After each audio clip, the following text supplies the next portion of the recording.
मेरे हिसाब से आतिशी मार्लेना जी को शर्म आनी चाहिए।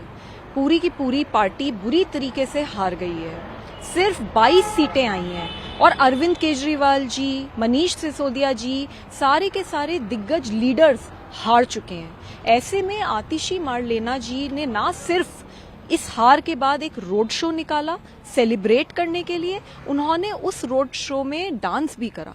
तो ये विजुअल्स बहुत चौंका देने वाले हैं। और आतिशी जी क्या सेलिब्रेट करना चाह रही हैं? पूरी की पूरी पार्टी की इतनी बुरी तरीके से हार को वो सेलिब्रेट करना चाह रही हैं। तो मुझे लगता है आतिशी जी को शर्म आनी चाहिए और सत्ता का इतना भी लालच नहीं होना चाहिए कि इंसान इंसानियत ही भूल जाए। जिस तरीके से प्रधानमंत्री ने कल एक भाषण दिया और उसमें उन्होंने कहा कि सीएजी रिपोर्ट जो है फर्स्ट कैबिनेट में टेबल की जाएगी, इन तमाम वादों को आप कैसे देख रहे हैं, क्या चाहते हैं? सीएजी की रिपोर्ट 2016 से दिल्ली सरकार ने विधानसभा में टेबल नहीं करी है, जबकि हर साल जब जब सीएजी की रिपोर्ट बनती है इसको टेबल करना अनिवार्य होता है। जो लोग जन लोकपाल लाने के लिए सत्ता में आए, आज वो लोग जो ऑलरेडी प्रेसिडेंट्स हैं, जो ऑलरेडी कानून हैं, उन तक को इम्प्लीमेंट नहीं कर रहे। 2016 से अगर सीएजी की रिपोर्ट विधानसभा में डाली नहीं है तो सरकार की अकाउंटेबिलिटी कैसे फिक्स होगी? कौन जवाबदेही तय करेगा सरकार की? कितनी शर्म की बात है। तो सीएजी की रिपोर्ट बिल्कुल तुरंत विधानसभा में टेबल होनी चाहिए और उसके ऊपर सख्त से सख्त, कड़ी से कड़ी कार्यवाही होनी चाहिए। आम आदमी पार्टी की इस हार को आप कैसे देख रहे हैं? कौन से मुद्दे हैं, क्योंकि 62 से सीधा 22, तो कौन कौन से मुद्दे हैं जिस पर आपको लगता है कि पार्टी को हार का सामना करना पड़ा?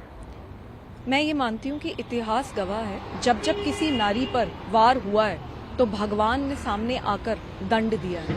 तो ऐसा तो हुआ ही है। लोगों के अंदर बहुत गुस्सा है, जो मेरे साथ हुआ उसको लेकर भी, और लोगों के अंदर एक बहुत तीस है, क्योंकि एक बहुत बड़े सपने के साथ हम लोगों ने वोट मांगी थी और आज वो सपना पूरी तरीके से चूर चूर हो गया है। आप दिल्ली में कहीं पे भी चली जाइए, किसी भी इलाके में चले जाइए, सड़कें बुरी तरीके से टूटी पड़ी हैं, नालियां ओवरफ्लो कर रही हैं, कूड़ेदान बन गई है पूरी दिल्ली। अलग अलग जगहों पे कूड़ा पड़ा है, सड़कों पे कूड़ा पड़ा है, पानी गंदा, सड़ा हुआ, काला, बदबूदार लोगों के घरों में आ रहा है। यमुना नदी दूषित हो रखी है इतनी ज्यादा, और एयर पोल्यूशन की तो इतनी चरम सीमा है कि आपकी, मेरी और हम सबकी जिंदगी 12 साल घट चुकी है सिर्फ और सिर्फ दिल्ली सरकार की नाकामी की वजह से। तो मुझे लगता है कि इस बार जो इलेक्शन है वो बहुत मूलभूत इश्यूज के ऊपर लड़ा गया है और लोगों ने गुस्से में वोट करा है।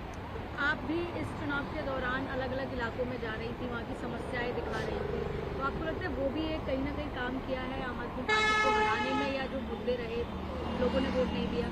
मैं एक मेंबर ऑफ पार्लियामेंट हूँ और मैं ये मानती हूँ कि चाहे वो मेंबर ऑफ पार्लियामेंट हो, चाहे मेंबर ऑफ लेजिस्लेटिव असेंबली हो, चाहे वो काउंसलर हो, जो भी पब्लिक रिप्रेजेंटेटिव हैं, उनकी जिम्मेदारी बनती है कि अपने एयर कंडीशन घरों और दफ्तरों से निकलकर उनको जनता के बीच में जाना चाहिए और जनता की समस्याओं को उजागर करके जनता की मदद करनी चाहिए।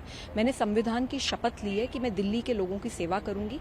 तो मैं ऐसा मानती हूँ कि पिछले 6 महीने में जो मैंने काम करा है वो दिल्ली के लोगों की सेवा की ही एक प्रक्रिया रही है, क्योंकि जहां जहां मैं गई, जहां जहां मैंने इश्यूज उजागर करे, वहां वहां स्थिति थोड़ी थोड़ी बेहतर हुई है। अब मेरी यही लड़ाई है कि ये स्थिति पूरी तरीके से ठीक हो, और मैं तो बस यही कहना चाहूंगी, चाहे आप एमपी हो, चाहे आप एमएलए हो, एयर कंडीशनड ऑफिस से बाहर निकलिए, जनता के बीच में रह के जनता के लिए काम कीजिए। अगर आप जनता का काम करेंगे तो जनता आपके साथ हमेशा रहेगी, नहीं तो आपके साथ भी वही होगा जो अरविंद केजरीवाल जी के साथ हुआ। आम आदमी पार्टी की सहयोगी इंडिया अलायंस में कांग्रेस, लेकिन यहाँ पर अगेंस्ट में लड़ाई है, तो आपको लगता है कि वोट काटने का काम कांग्रेस ने किया है, और इंडिया अलायंस का क्या फ्यूचर रह सकता है आपको?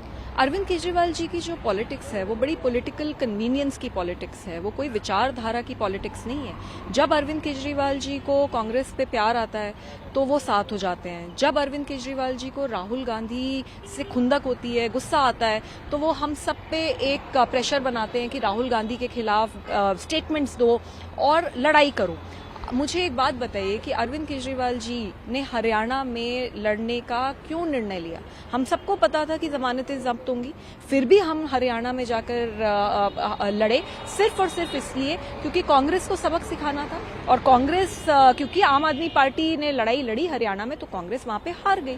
अब कांग्रेस ने भी दिल्ली में वही करा। कांग्रेस दिल्ली में लड़ी और उसकी वजह से भी आम आदमी पार्टी को चोट पहुंची। तो मुझे समझ नहीं आता, अरविंद केजरीवाल जी जब खुद हरियाणा जाते हैं तब तो शेर हो जाते हैं, और जब कांग्रेस इधर आती है तो वो एक रोंदू बच्चे की तरह व्यवहार करते हैं। तो मुझे ऐसा लगता है कि बदले की भावना से राजनीति नहीं होनी चाहिए, राजनीति बहुत सोच समझ के एक विचारधारा के साथ होनी चाहिए। एक आखिरी सवाल, जो लोग ये कहते हैं कि आप आम आदमी पार्टी की सांसद हैं और उन्हीं उसी पर सवाल उठाती हैं, इसको लेकर क्या कहेंगे? आप पार्टी छोड़ नहीं देते, उनको क्या जवाब देंगे?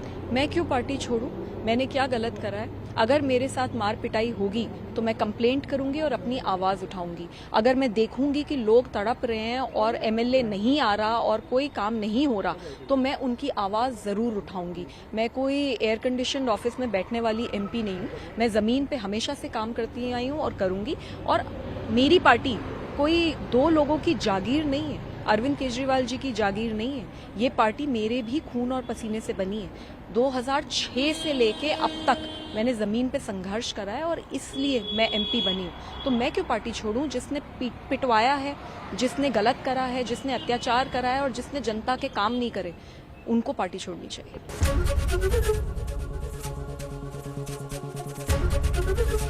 एबीपी गंगा, खबर आपकी, जुबान आपकी।